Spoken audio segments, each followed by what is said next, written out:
स्वागत है आपका एमपी तक पर। मैं हूं पवन शर्मा। हम इस वक्त खड़े हैं मतगणना स्थल पर। यहां पर बहुत कांटे के जो आंकड़े हैं वो आ रहे हैं। देखे जा रहे हैं कि धीरन शाह यहां पर आगे चल रहे हैं और कमलेश शाह पीछे चल रहे हैं। पहले जब मतगणना शुरू हुई थी तो इसके पहले कमलेश शाह आगे थे, 55,000 वोटों 5500 वोटों से वो आगे थे। उसके बाद से लगातार धीरन शाह ने जो लीड पकड़ी है वो अब 7,000 से ऊपर जाते दिखाई दे रही है। मेरे साथ यहाँ पर स्थानीय पत्रकार है, आइए जानते हैं कि कैसे ये कर्तव्य जो है धीरन शाह करते नजर आ रहे हैं आंकड़ों में।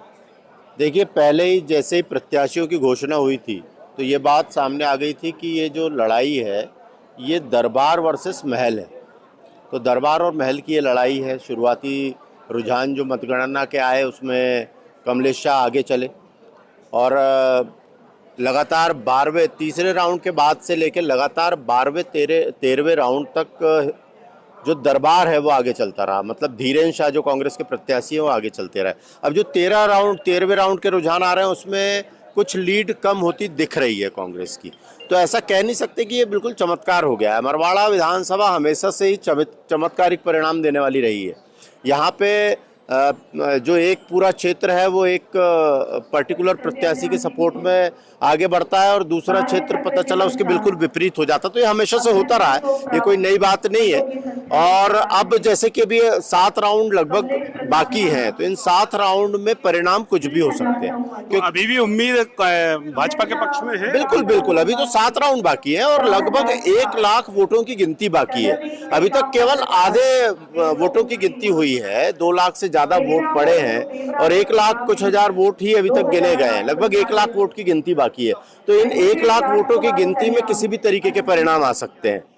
ये जो परिणाम आ रहे हैं लगातार आप देख रहे हैं कि धीरन शाह बढ़त बनाए हुए हैं। क्या ये बढ़त बनी रहेगी या फिर परिवर्तन देखी जा सकती है? पवन जी, अमरवाड़ा विधानसभा जो है वो अलग अलग पैचों में बटा हुआ विधानसभा है। एक तरफ है आचल कुंड है, एक तरफ है धनौरा है, बटका है, अमरवाड़ा है, छिंदी है और सिंगोड़ी है। तो अभी जो शुरुआती जो गिनती हुई है वो आचल कुंड दरबार के क्षेत्र से हुई है। बटका छिंदी क्षेत्र वो उनका प्रभाव आचल कुंड का काफी अच्छा रहा है। इस कारण से वोटों की संख्या में कांग्रेस ने लीड करी है। लेकिन अब देखना ये है कि ये इलेक्शन अब आके फंसा हुआ है। आगे अमरवाड़ा लोकल, अमरवाड़ा ग्रामीण और सिंगोड़ी क्षेत्र की गिनती होना बाकी है। ये क्षेत्र बताएगा कि अमरवाड़ा विधानसभा किसकी होगी। तो ये हम अभी कह नहीं सकते कि ये लीड बरकरार रहेगी, घटेगी या बढ़ेगी।